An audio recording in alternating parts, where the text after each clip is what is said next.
1408 masuk ruangan ini pasti tewas. Hai, kawan-kawan. Gimana kabarnya? Kali ini gue punya cerita seru yang pastinya bikin kalian gak bisa berhenti nonton. Jadi, jangan sampai ketinggalan ya, karena gue bakal ceritain pengalaman seru di sebuah ruangan yang bikin bulu kuduk merinding. Yuk, simak sampai habis.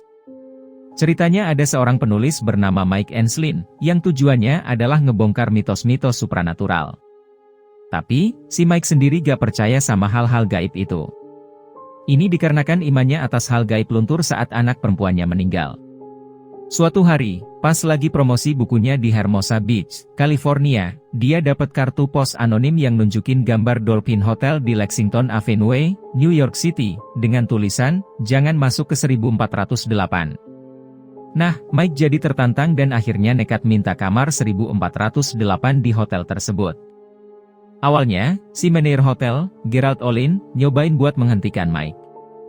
Dia cerita ke Mike kalau selama 95 tahun terakhir, gak ada yang bisa bertahan lebih dari 1 jam di dalam kamar 1408, bahkan ada 56 orang yang mati di sana. Tapi Mike tetap bertekad nginap di sana, dan ngancam mau ngambil tindakan hukum, kalau tidak diizinkan. Akhirnya Mike dapat izin untuk menginap. Setelah masuk ke dalam kamar, awalnya si Mike menganggap kamar itu biasa-biasa aja dan gak ada yang supranatural. Tapi tiba-tiba, beberapa keanehan muncul. Kayak tiba-tiba ada coklat di tempat tidur dan tisu toilet yang balik rapih lagi setelah dipakai. Dan layar jam digitalnya berubah jadi hitungan mundur mulai dari 60.00. Mike mulai melihat hantu korban-korban sebelumnya di kamar itu. Biar tenang Mike sempat membuka jendela, tapi gara-gara ini tangan Mike terluka. Akhirnya Mike memutuskan untuk batal nginep, dan pergi ke rumah sakit untuk mengobati lukanya. Tapi Mike coba beberapa kali untuk keluar dari kamar, tapi semuanya sia-sia. Saat suhu kamar mulai meningkat dengan cepat, Mike menggunakan laptopnya untuk menghubungi mantan istrinya, Lily, meminta tolong. Tapi karena panasnya, laptopnya jadi rusak karena disiram oleh sistem sprinkler. Ruangan makin lama makin dingin. Bahkan tiba-tiba ada lukisan kapal dalam banjir yang jadi hidup. Dan ruangan 1408 ini pun kebanjiran. Mike pun terhempas oleh banjir itu. Tiba-tiba ketika Mike sadar, dia sedang berada di pantai, mengalami kecelakaan berselancar. Setelah sadar Mike ada di rumah sakit bersama Lily. Mike mikir kalau semua pengalaman di kamar 1408 itu cuma mimpi buruk. Lily juga mendorong Mike untuk nulis buku tentang pengalamannya itu. Mike juga sempat berdamai dengan bapaknya.